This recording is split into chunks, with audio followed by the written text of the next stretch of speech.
What's going on, guys? Today I'm checking out I'm there. Mirror's Edge Where's the Catalyst. Dedra? This is the Slight sequel change in to plans. the We want to use original another Mirror's dead drop Edge, which was nearby, released and for there's a the bunch of Xbox kids that controls 360 and between you and there. PlayStation 3 years Probably ago. responding to the commotion from before.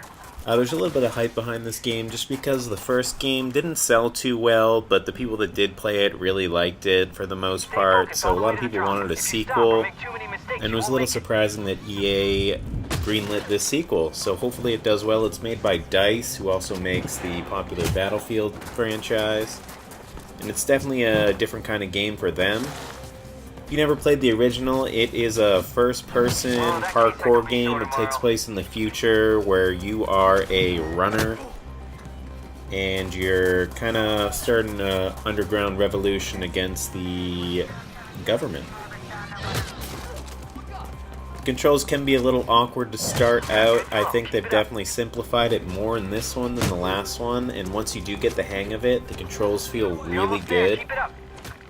Combat isn't the main focus of this game. It's in here. It's mostly melee combat, so you have basic light attacks, heavy attacks, but the best things you can do are while you're running. You can basically just knock people down from above, you can slide and hit them, you can kick them through glass, off ledges, and those will be your most powerful attacks. You don't really have that much health, so you don't want to get into firefights, especially when you get to enemies with guns or stun batons. It's enough if only one of them opens their eyes because of what we showed But this them. game, the main thing is the parkour moves and just the movement system. And it, like I said, it does feel really good, and that's very important to this game.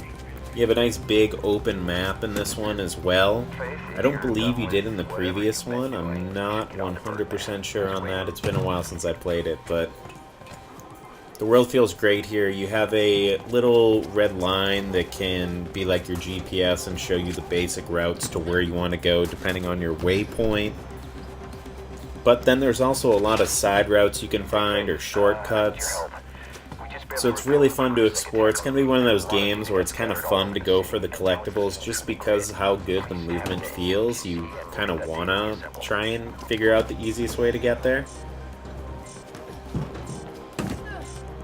So it is a single player only game, however there are time trials, which you'll see scattered throughout the map, and there's leaderboards that'll show your friends' times and you can try and beat them. You also have the ability to create your own time trials if you want. So I'm sure some people will create some really, really hard, difficult ones that you have to learn the perfect route to get through. I'm not a big fan of time trials, so that's not a huge draw for me, but for people that do like to compete on leaderboards, this will be great for you. Now, a lot of the main missions will have you breaking into places, stealing items, or hacking into servers. And these can kind of be they can be stealth, or you can go all out and attack the guards you see. It's up to you. Like I say, it's always easier to try and avoid combat in this game.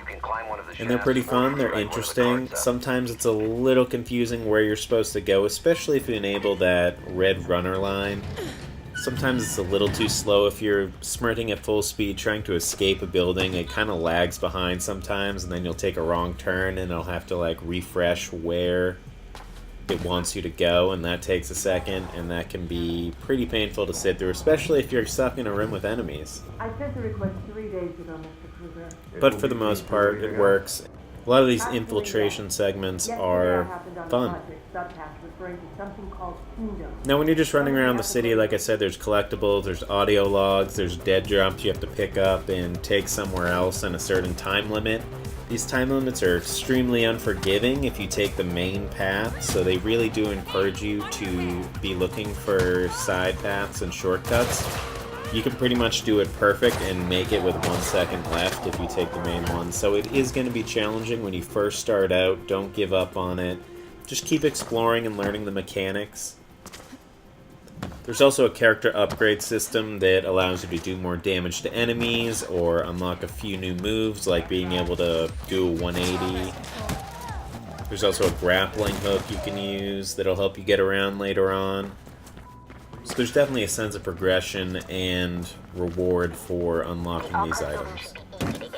Now, I haven't finished the game yet. I wanted to get this video out just because I'm going to be very busy over the next few weeks and probably won't be able to do a full review of it. But as of right now, I'm having a lot of fun with this game. I can't wait to get back into it more. I definitely recommend buying this if you were a fan of the first one. And if you're not, check out the gameplay if it looks fun to you. Or if you played a game kind of like Dying Light and you enjoyed that, I definitely recommend picking this up as well. I think it controls a little better than Dying Light. Dying Light kind of ripped this game off a little bit. But let me know what you guys think of Mirror's Edge Catalyst. Are you going to buy it? Are you excited for it? Let me know in the comments below. If you like the video, hit the like button and subscribe for more live gameplay and reviews. Thanks for watching, and I hope to see you on the next one.